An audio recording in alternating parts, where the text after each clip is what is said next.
Kahit na maalat ang kanyang shooting sa buong laro ay hindi pa rin yun naging dahilan upang gampanan ni Chris Newsome ang mabigat na tungkuling ibinigay sa kanya ng kanyang koponan. Ang malaking tiwala sa kanya ng kanyang mga kasama ay sinuklian niya ng magandang resulta, buo ang loob at walang kakaba-kaba na bumitaw siya ng fadeaway jumper para sa game winner.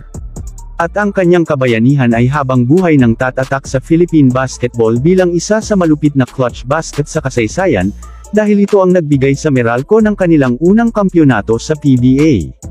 Sa tindi ng clutch genes na dumadaloy sa kanyang dugo ay parang hindi siya nakaramdam ng panlalamig kahit na siya ay 18% lang sa field bago ang kanyang final shot. Siya ang naghatid ng 7 sa huling 9 na puntos ng Bolts, alam na alam niya kung kailan siya dapat kikilos, basta't winning time na ay wala nang makakapigil sa kanya para mag-takeover sa laban.